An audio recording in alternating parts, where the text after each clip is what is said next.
Hello everyone. Today's poem is 塞下曲 by Xu Hun. Xu Hun belongs to the late Tang period in the same time period with Du Mu, Li Shangyin, so they share a lot of comments, the common history background. There's a lot of wars, endless wars in different places of the country. With other countries within the countries, and the people's lives getting much poorer and poorer, not to say the political of the central government getting more corrupted, and with a lot of the conflicts through different parties.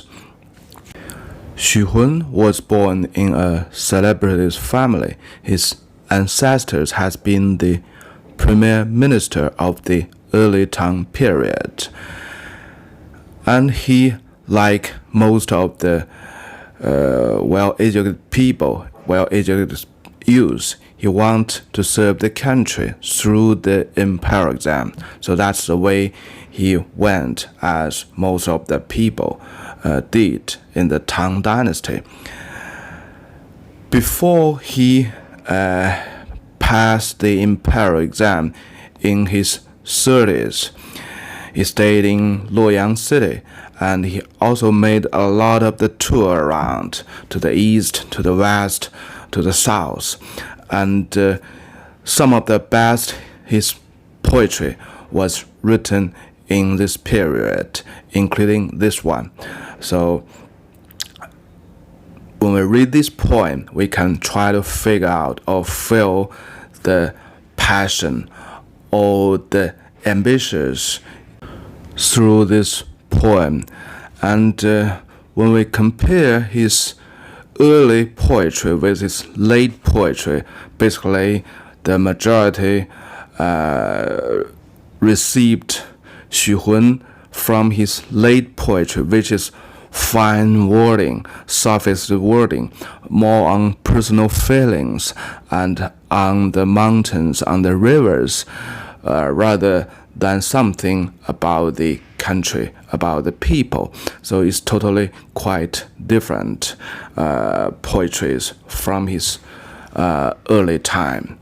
And today we will look at this poem in his early times.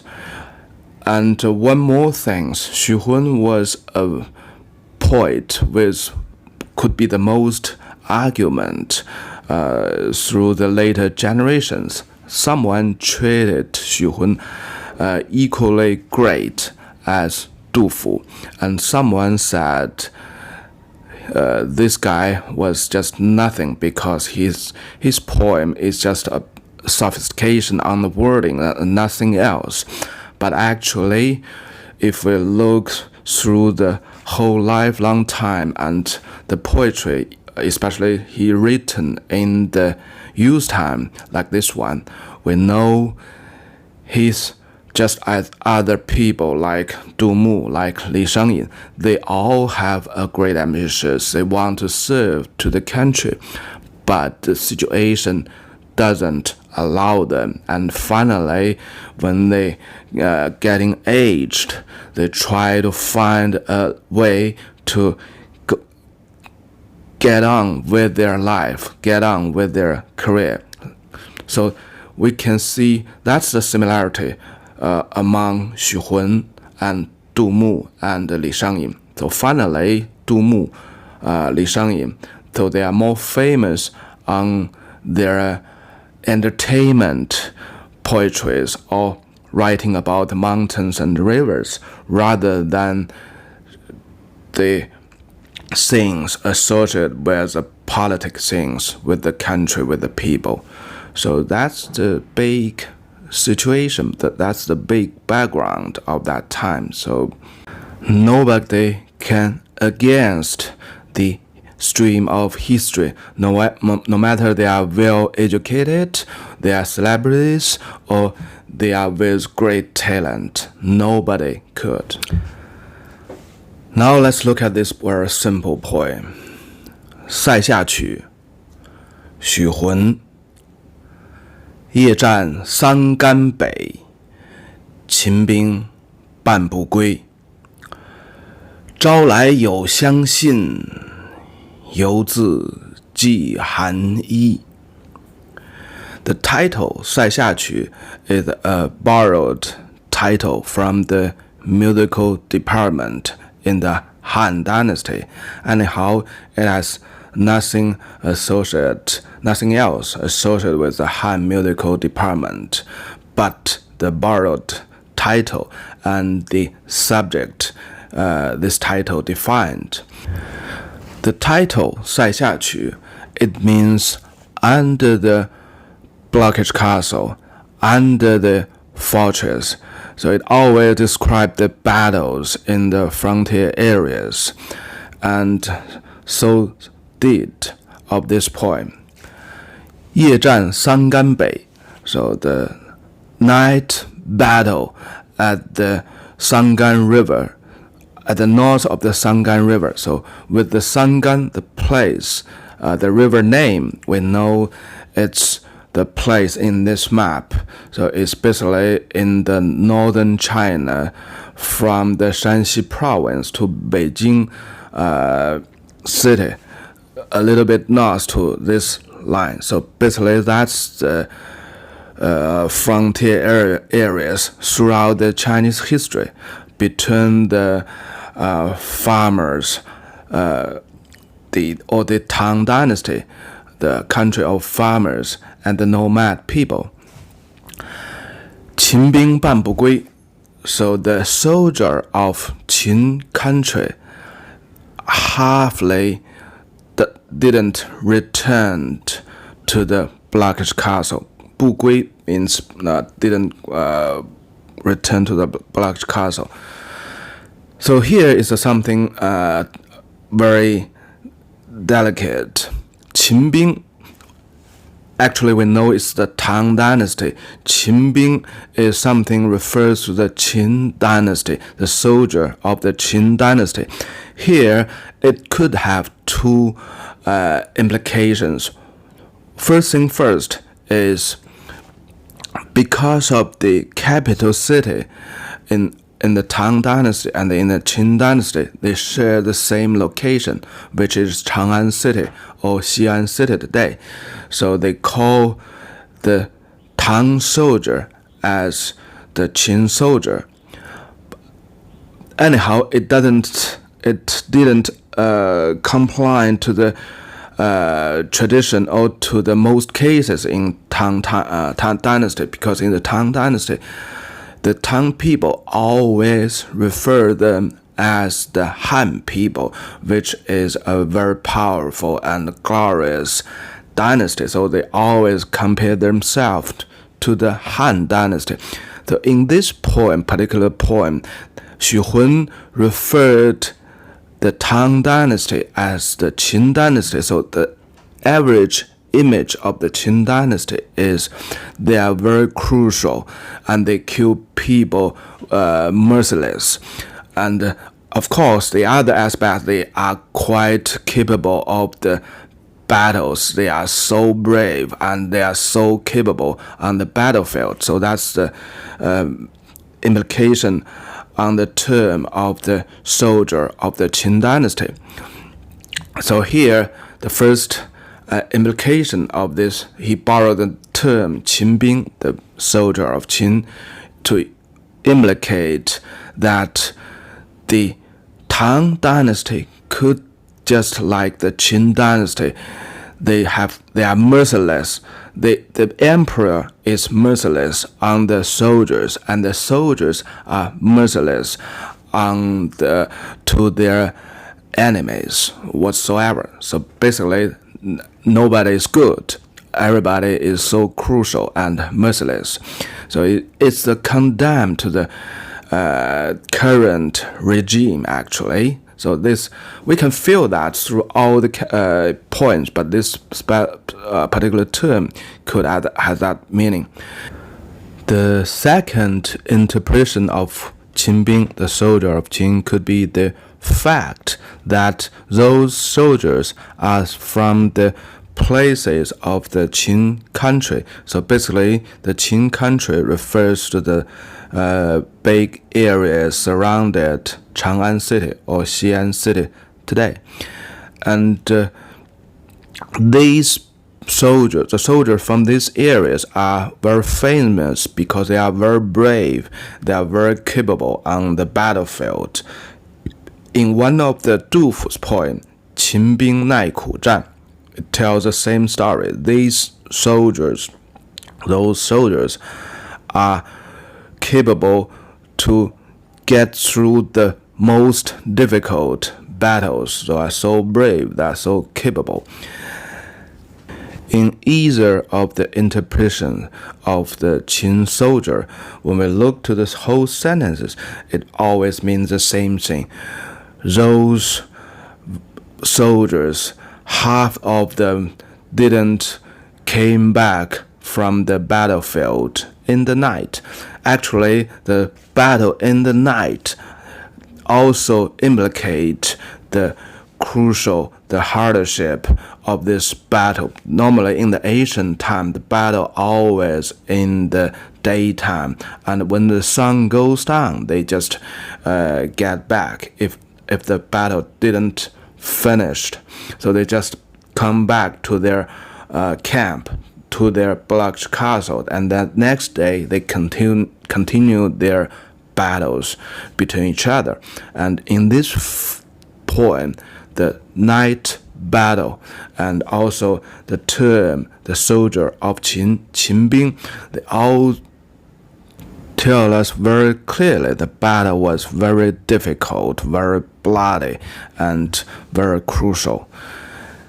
The third sentence, 招来有相信, so it just make the whole scenario as a story. The poet, as an observer, he saw the soldiers went out to battle in the night, and then after battle, half of them returned and half of them died in the battlefield. And when the time gets to the morning, the letters from the hometown, the hometown of the soldiers, of the generals, the home letter arrived to the blocked castle, to the fortress. 邮字寄寒衣, and they still keep sending the coat, the winter's coat. 寒衣 is the winter's coat. So here actually brings two words together. The word in the battlefield, in the frontier areas, outside of the blockage castles, those soldiers, they are not alone. They are very closely linked with the people back in their hometown. And the letter, the wonderful writing technique is the use a letter to make this link dynamic, because they are sending the letters through a long way, through many days, through weeks, maybe months. The letter finally arrived to the frontier area, to the blocked castles.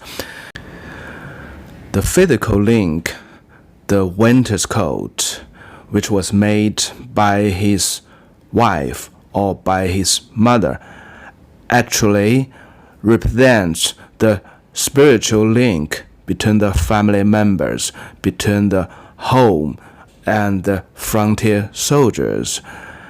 And the saddest thing is the link was broken, and one of the party, the soldiers in the frontier areas, he has no idea of that because he died several hours ago.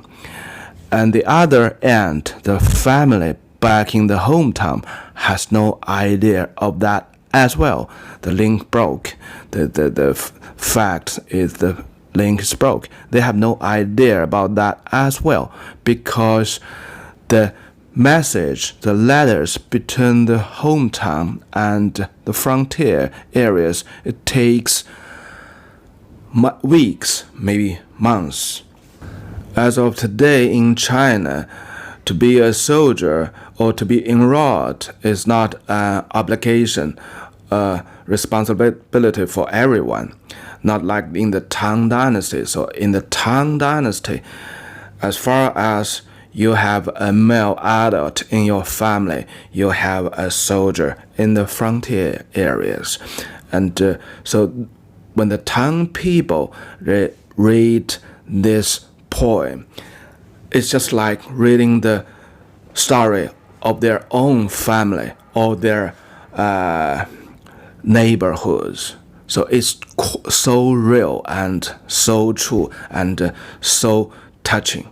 It's everything about themselves, about every families. In another poem by Li Bai, 子夜吴歌, it has a wording, 长安一片月，万户捣衣声. It tells the same thing. The war was associated with every family, even in the capital city. When the winters come, every family is making the winter's coat for the husband, for the sons in the frontier areas. You can check my video on that poem, 子夜吴歌. As far as we can see this poem, it's quite simple, yet, so the more simple it is more classical it is. It's just writing about the facts, the things directly, and he never wastes a word, even a character, on what the feeling it is. There's through all these 4 sentences, there's no feeling expressed of the poet himself. There's no feelings expressed about other things or other peoples. So this is classical, and this quite different from the poems of this poet, Xu Hun's later time. So in the later time, he's more focused on the wordings, very sophisticated wordings, and he described a lot of the things, the mountains, rivers, to reflect his own feelings.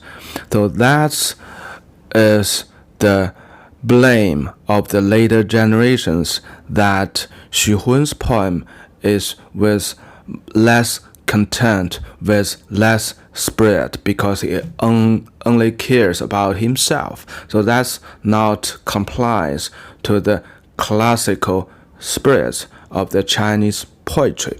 Anyhow, from this poem, we can see that Xu Hun actually behaves different in different times. And of course, he's quite classical in his deep mind. But with the later, his life experience, when he know more about the corrupted political things, he tend to stay away from the politicals, or stay away from the classical spirits. Xu Hun has another poem, has the wording like this, 吟诗好似成仙谷，谷里无诗莫浪吟. So he knows it very clearly that the spirits is the most important things for a poem. If you don't have the spirits with you, you better don't write that poem. Okay, that's for today, and bye-bye.